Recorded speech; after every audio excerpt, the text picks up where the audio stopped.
ఇటు ప్రధాని నరేంద్ర మోదీ అమెరికా పర్యటనకు వెళ్లారు. ఈ పర్యటనలో ప్రధాని మోదీ క్వాడ్ సమ్మిట్లో పాల్గొంటారు. అలాగే పలు ద్వైపాక్షిక సమావేశాలతో పాటు అక్కడి భారతీయ ప్రవాసులతో కూడా ప్రధాని భేటీ కానున్నారు.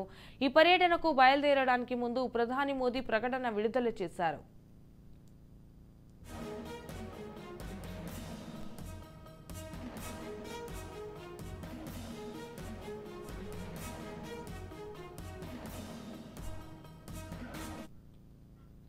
క్వాడ్ సమ్మిట్లో తన సహచరులు అధ్యక్షుడు జో బైడెన్, ఆస్ట్రేలియా ప్రధాని అల్బనీస్, జపాన్ ప్రధానమంత్రి ఫుమియో కిషిడాతో క్వాడ్ సమ్మిట్లో కలుస్తానన్నారు. శాంతి కోసం ఇండో పసిఫిక్ ప్రాంతంలో పురోగతి, శ్రేయస్సు కోసం క్వాడ్ పనిచేస్తోంది.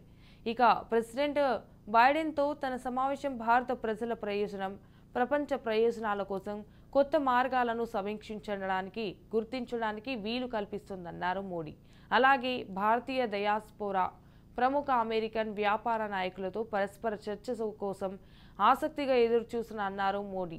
ఇక the summit of the future మానవాళి అభివృద్ధికి, ప్రపంచ సమాజానికి ఒక అవకాశం అని ప్రధాని మోదీ తన ప్రకటనలో పేర్కొన్నారు.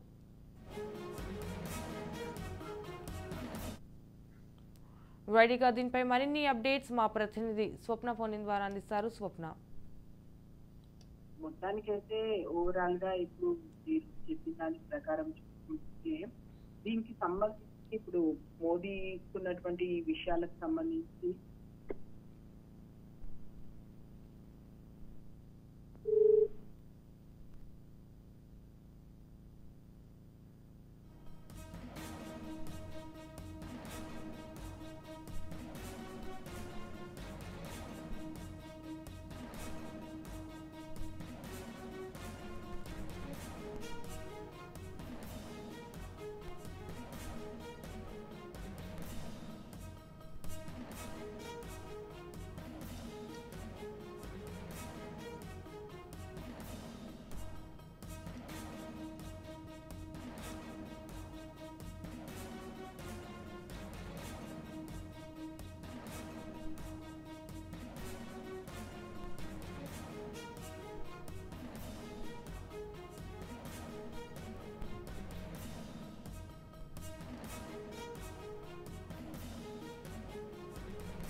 లైవ్ కంప్లీట్ అయిపోగానే ఇమీడియట్ గా కంట్రీలో